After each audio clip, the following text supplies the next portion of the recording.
उनका योगदान समाजवादी पार्टी को मजबूत करने के लिए लगातार बना रहा है। और मुझे याद है जब पहली बार उनके साथ सीतापुर में मैंने कार्यक्रम किया था रथ के माध्यम से, उस समय वो चुनाव जीते थे और रथ के कार्यक्रम में लगातार वो रहे थे। ये बात मैं 11 के लगभग की बात बता रहा हूँ, उससे पहले की। बाद में क्षेत्र में जितना वो काम कर सकते थे काम किया उन्होंने, और उसी की लोकप्रियता है कि आज भी उनसे इतने लोग जुड़े हुए हैं। जिन परिस्थितियों में वो रहे, उन्होंने अपने स्वास्थ्य की परवाह नहीं की, जनता के दुख में शामिल बने रहे, जनता की कैसे सेवा हो, मदद हो, उन्होंने अपने शरीर की परवाह नहीं की। बातचीत में अभी परिवार के लोगों ने बताया कई बार उनके पैरामीटर्स किडनी के इधर उधर हो जाते थे, बढ़े नजर आते थे, लेकिन उसके बावजूद भी जनता से संपर्क नहीं तोड़ते थे। इधर उनका इलाज काफ़ी हुआ।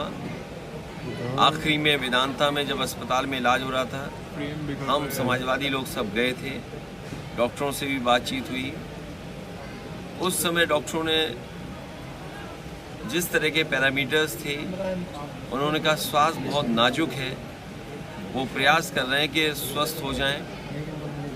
जो उन्हें पैरामीटर्स कंट्रोल करने थे, लगातार आईसीयू में एक्सपर्ट डॉक्टर्स, जिम्मेदार जो जानकार हैं वो डॉक्टर्स, नर्सेज, स्टाफ बना रहा, लेकिन वो बचा नहीं पाए। आज वो हमारे बीच नहीं है। घोसी उपचुनाव में कैसे देखते हैं? घोसी चुनाव इसलिए चुनाव भारतीय जनता पार्टी के लिए नहीं बचा क्योंकि वहाँ की जनता ने मन बना लिया है कि जो हमारा प्रत्याशी है सुधाकर सिंह, जो जनता की सुध लेता है, सुबह शाम दिन रात चौराहे पर उनके पड़ोस में उनके पास रहने वाले प्रत्याशी को ऐतिहासिक वोटों से जिताने जा रहे हैं। ये जितने मंत्री जा रहे हैं ये अपना काम नहीं बता रहे हैं। ये मंत्री अगर जा रहे हैं घोसी में तो कम से कम ये बताएं कि दिल्ली की 10 साल की सरकार में और उत्तर प्रदेश की 6 साल के लगभग की सरकार में उन्होंने जनता को कितनी राहत दी है, कितनी सड़कें बनी हैं, कितने पुल बने हैं, कितनी स्वास्थ्य इंतज़ाम बेहतर हुए हैं, कितनी शिक्षा के क्षेत्र में काम हुए हैं, या नौजवानों को नौकरी रोजगार दिया है। बुनकरों का जितनी कुछ योजनाएं थी सब छीन ली गई। बुनकरों को जो सुविधाएं मिलती थी वो छीन ली गई। आज हर घर में मीटर लगा दिया सरकार ने। मैंने तो सदन में पूछा कि मुख्यमंत्री जी कम से कम ये बताओ कि आपने कौन सा बिजली का कारखाना बनाया? एक भी बिजली का कारखाना मुख्यमंत्री जी ने नहीं लगाया। ये जितनी बिजली मिल रही है आज उत्तर प्रदेश को, चाहे सीतापुर को, चाहे लखनऊ को, ये वही समाजवादियों की देन है जो बड़े बड़े कारखाने, सब स्टेशन और ट्रांसमिशन लाइन बनी थी, उसी की वजह से बिजली उपलब्ध हो रही है। इन्होंने केवल एक काम किया, मीटर लगा दिया और हर गरीब के यहाँ हजारों का बिल भेज दिया।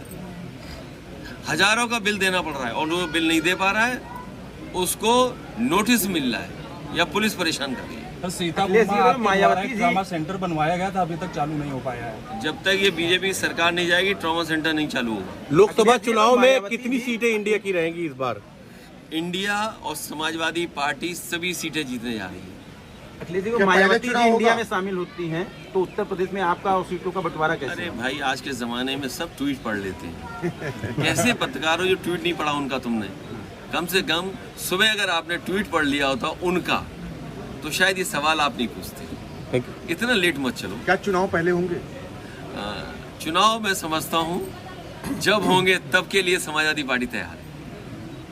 कौन संयोजक बन रहा है? ये बड़ा सवाल नहीं है। बड़ा सवाल ये है कि बीजेपी को कैसे हराया जाए, और बीजेपी को नहीं हराया तो मैं आपसे आज कह के जा रहा हूँ वोट देने का अधिकार छिन जाएगा। ब्लॉक प्रमुखी में क्या हुआ, जिला पंचायत में क्या हुआ, एमएलसी में क्या हुआ, और आपके घर परिवार के लोगों के वोट कभी इस बूथ पे कहीं उस बूथ पर, कुछ परिवार के सदस्यों का वोट नहीं।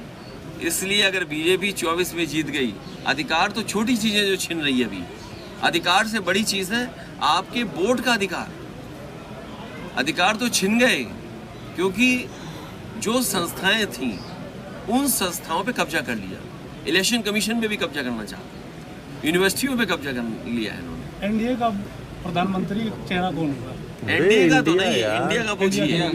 देखिए, एनडीए का पत्रकार साथी, उनके पास कोई नया नाम नहीं है, वही पुराना नाम। और फिर 10 साल की क्या उपलब्धि है और लखनऊ की क्या उपलब्धि है उनकी?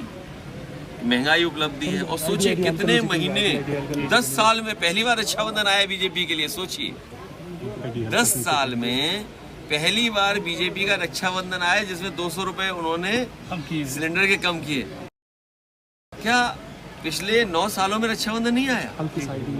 क्या ओणम त्योहार नहीं आया पिछले सालों में?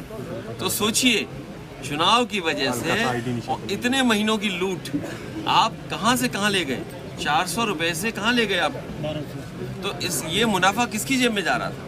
अगर 200 रुपए आज कम किए तो 200 रुपए पहले किसकी जेब में जा रहे थे? ये बड़ा सवाल है। और फिर सोचिए, इनसे पूछिए कि 2000 छापा और 2000 हटा लिया, आखिर क्यों किया छापा था फिर आपने? Thank you sir. मैं अपने पत्रकार साथियों को धन्यवाद देता हूँ। हर बार मिलते हैं हम लोग, और रामपाल जी के ना रहने पे उनके सहयोगी साथियों को तो दुख है ही है, लेकिन हम लोगों की बड़ी क्षति हुई है, क्योंकि नेता हम लोगों ने खोया जो ज़मीनी नेता था।